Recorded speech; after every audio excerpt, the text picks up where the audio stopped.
धन्यवाद सभापति महोदय। 83 मिनट 71 बार थपथपाई गई मेज, 14,417 शब्दों का बजट भाषण और उस बजट में अपने लिए राहत तलाशती मिडिल क्लास की हैरत ज़दा आंखें। सभापति महोदय, मेरे हाथों में जो दस्तावेज है, दरअसल ये देश के किसानों, गरीबों, मजदूरों की उम्मीदों का स्मारक है। ऐसा लग रहा है जैसे वित्त मंत्री महोदया ने बजट नहीं तैयार किया है, बल्कि प्रधानमंत्री जी की मन की बात का संकलन तैयार किया है। टूटा हुआ लश्कर का भरम देख रहे हैं, टूटा हुआ लश्कर का भरम देख रहे हैं और जिल्ले इलाही के करम देख रहे हैं। ताकत का नशा अक्ल पे हावी है तुम्हारी, तुम देख न पाओगे जो हम देख रहे हैं।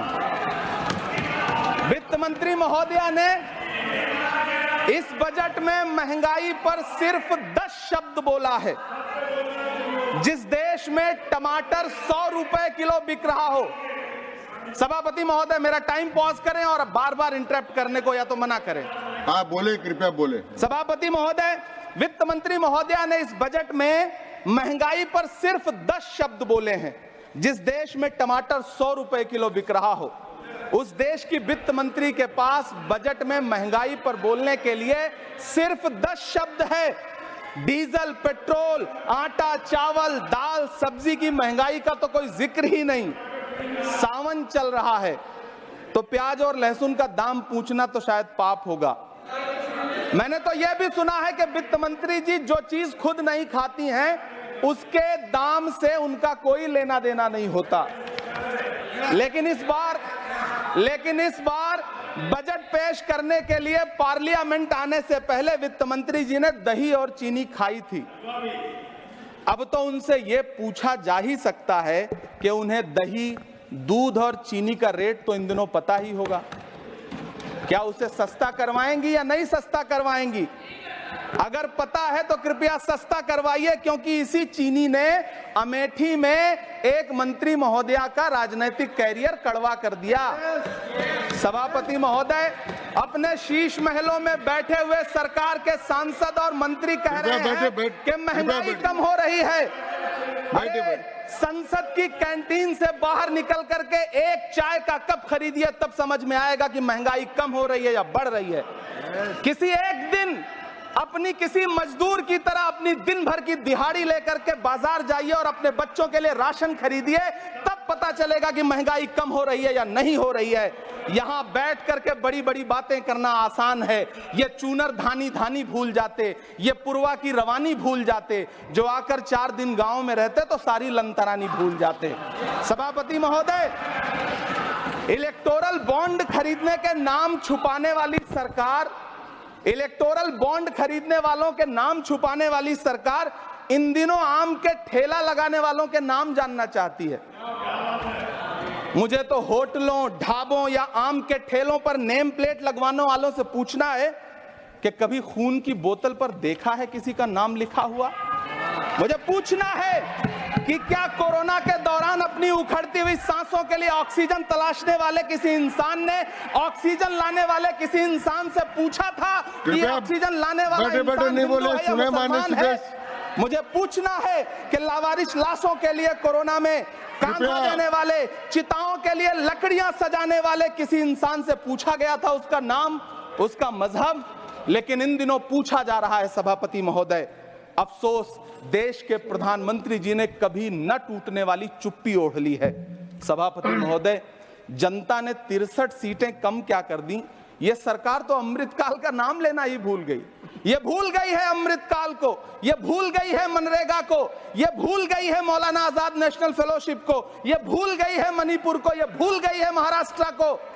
मुझे गर्व है कि मैं राज्यसभा में महाराष्ट्र का प्रतिनिधित्व करता हूं। महाराष्ट्र जो देश की आर्थिक राजधानी है, जो टोटल कॉर्पोरेट टैक्स का का 40%, इनकम टैक्स का 32% और जीएसटी का 20% इस देश को देता है, उस महाराष्ट्र के लिए इस बजट में एक शब्द नहीं है। आप बैठ जाए। सभापति महोदय, आखिर महाराष्ट्र से किस बात का बदला लिया जा रहा है? महाराष्ट्र ने लोकसभा चुनाव में बाबा साहब अम्बेडकर के संविधान को बचाने के लिए वोट क्या कर दिया?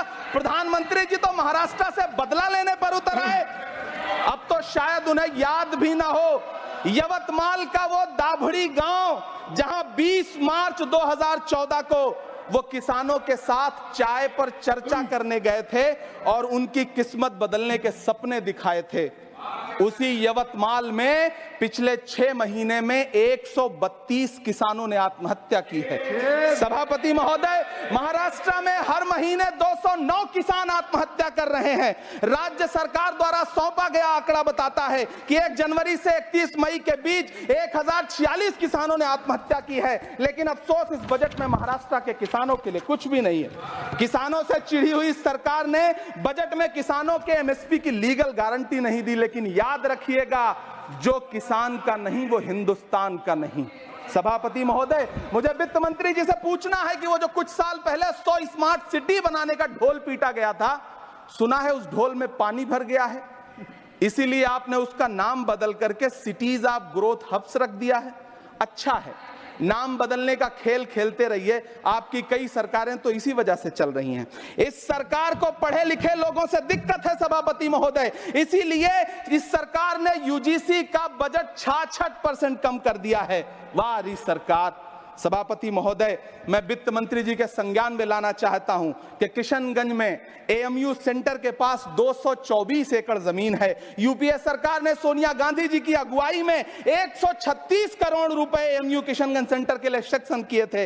लेकिन आपकी सरकार ने पिछले 10 साल में उस 136 करोड़ में से सिर्फ 10 करोड़ रुपया रिलीज किया है।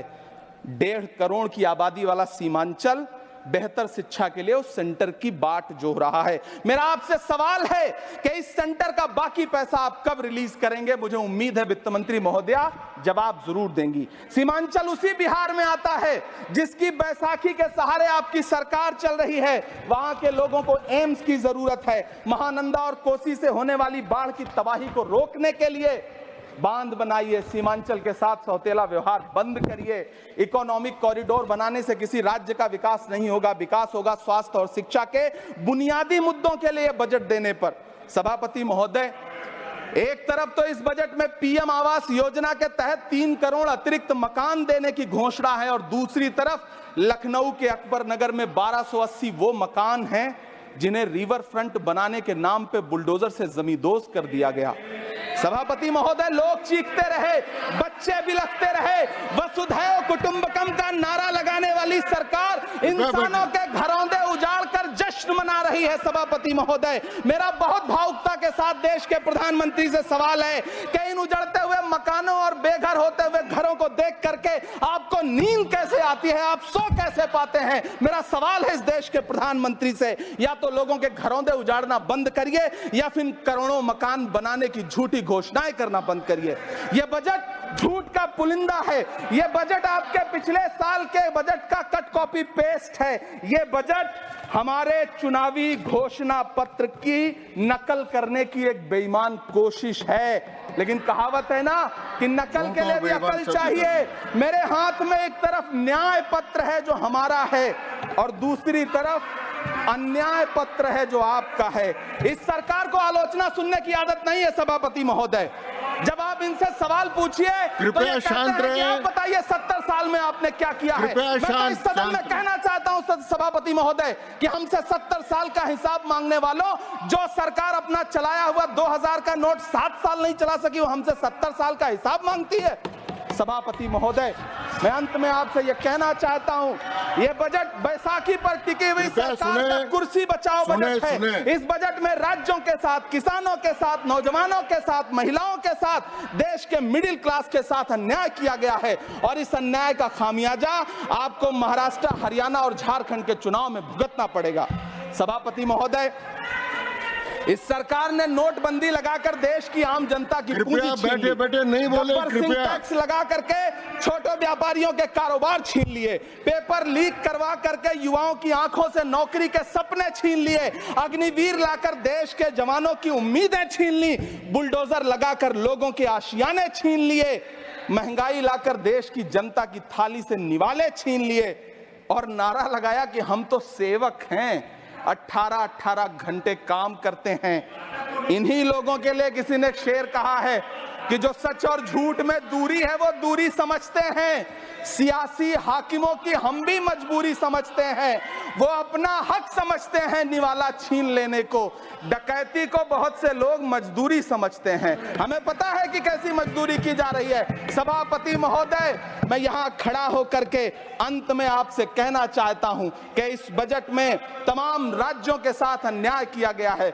इस बजट में युवाओं के साथ अन्याय किया गया है, महिलाओं के साथ अन्याय किया गया है और खास तौर से महाराष्ट्र के लिए कुछ नहीं रखा गया है। महाराष्ट्र बाढ़ से जूझ रहा है, पानी बरसने से वहां 1500 से ज्यादा लोग मारे गए हैं। उस शहर को, उस राज्य को 4000 करोड़ के पैकेज की जरूरत है ताकि जो फसलें बर्बाद हुई हैं लोगों को राहत दी जा सकी। लेकिन अफसोस इस बजट में महाराष्ट्र के लिए ऐसा कुछ भी नहीं है।